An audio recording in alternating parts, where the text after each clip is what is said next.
ever wondered why you're here? Maybe you've even asked yourself, what am I supposed to do? And that can actually be a destructive question because you start trying to define your purpose based on what you think you're supposed to do. See, God didn't create us to fulfill a job. God didn't create you to perform a task.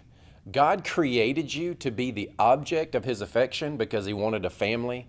He absolutely loves His children. We were in His heart and on His mind before we were even formed in our mother's womb.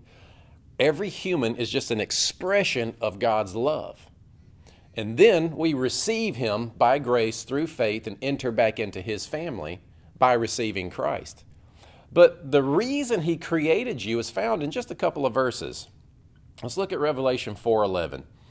You are worthy, O Lord, to receive glory and honor and power, for you have created all things, and for your pleasure they were created.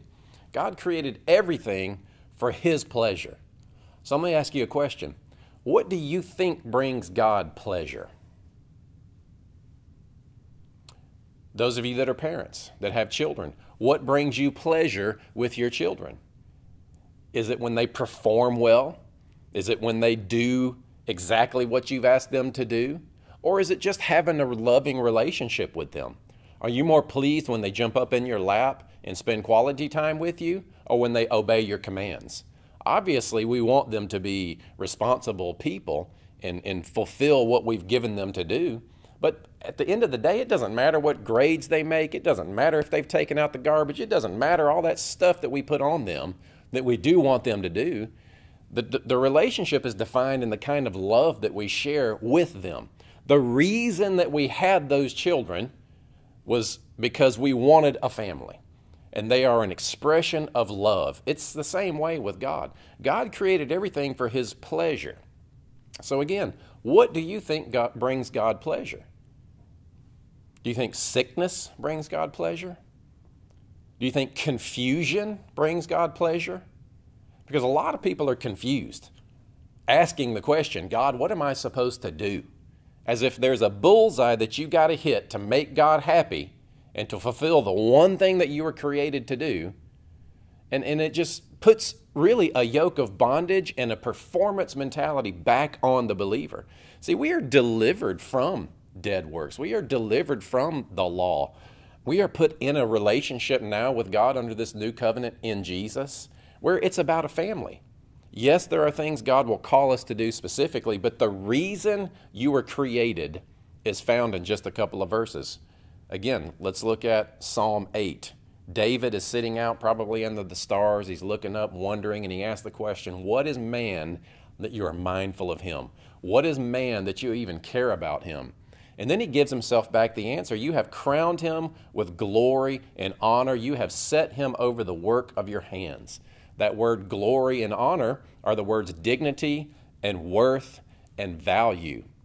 God has placed humans on this planet full of worth, full of dignity, with incredible value. When God looks at you, He sees a ruling and reigning king that He has set up on this planet to have dominion over His creation, dominion over and within His kingdom. See, God doesn't look at you and want you to be some subservient slave that looks up to Him and groveling for bread. No, it is His good pleasure to give you the kingdom. Jesus came that we would have life and have it more abundantly. God created a planet for two people to have a family and enjoy relationship with Him. Really, that's the whole reason for creation all the way back to the beginning. We've messed that up. But God's original purpose and intent for mankind hasn't changed. You have value and worth simply because you are breathing air. God doesn't like you better. God's not more proud of you if you figure out the one thing that you're supposed to do on this planet. He loves you because you're His child. And when you say yes to Jesus, you are eternally adopted into His family. So let go of that performance mentality of trying to figure out, God, what am I supposed to do? And realize who you are in Him, especially in Christ, and then ask the questions of what you're going to do in this life from here forward. Thanks for watching. Be sure to subscribe to our channel below so you don't miss any of our videos. There's also a free gift for you in the description, as well as a link to our church and a link to my personal website with my blog, lots of free messages, great articles. I pray those inspire you to trust God and root you deeper in your identity in Christ. God bless you.